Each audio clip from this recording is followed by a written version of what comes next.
जो कुदरत की गवाही पा चुके हों कि उलाइका हुमुल मुमिनून हक्का, उनको क्या जरूरत पड़ी कि आज जनाब जो है कि वो आज कोई खड़ा होकर ये कहे कि मैं सनद दूंगा तो ये मोमिन है और मैं सनद नहीं दूंगा तो नहीं है।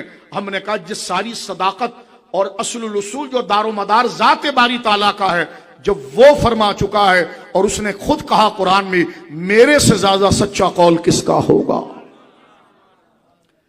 इस आयत को जरा गौर से दोबारा देखें। यहां ईमान का लफ्ज 2 दफा आया है, इसको जरा एक नए तर्ज से आप देखें। अल्लाह रब्बुल आलमीन जल्ला वाला इरशाद फरमा रहा है, वल्लज़ीना आमनू, बेशक वो लोग जो ईमान लाए, वहाजरू वजाहदू फी सबीलिल्लाहि वल्लज़ीना आवौ वनसरू वउलाइका हुमुल मुमिनून हक्का। जब मोमिनून, जब उनको हकीकी कहा, हक्का कहा, तो उधर भी ईमान कहा और पहले भी ईमान लाया। ये इतना वाज़ेह करीना है। देखो ईमान की शक्ल के, एक बंदा मोमिन है, कैसे पता चलेगा? दाढ़ी शरीफ है, अमामा है, टोपी है, नमाज पढ़ रहा है, कलमा शरीफ पढ़ रहा है, ये इसका जाहिरी ईमान है। तो उससे पहले गुजारा वल्लज़ीना आमनू, जो अपने हुलिये में मोमिन है।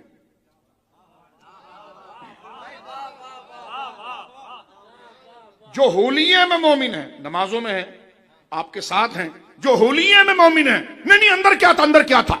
मैंने कहा पहले उनके हुलिया ईमान को डिस्कस करके और अंदर की पूरी तहकीक करके फिर सनद दिया। हबीब जो जाहिर में नजर आ रहा है, उलाइका हुमुल मुमिनून हक्कन, अंदर भी वही है, इसलिए हकीकी मोमिन यही है।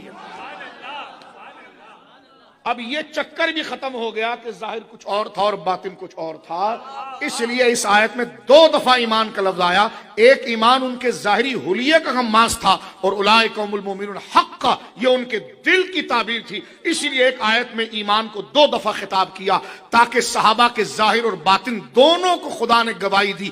जब खुदा उनके बातिन की सफाई और पारसाई की गवाही दे रहा है, अल्लाह अकबर, तो मोमिन होता ही जब है कि जब वो अपने रब के कौल पर ईमान लाता है और इस बात पर ईमान लाता है कि यकीनन अगर इस दुनिया में सच्ची जमात जो अल्लाह और उसके महबूब की मुराद और मकसूद के मुताबिक हैं, कि जो जुबान और दिल पर वो सच्चे वफादार हैं, तो कुरान ने गवाही दी वो सबसे बड़ी जमात जमात सहाबा है।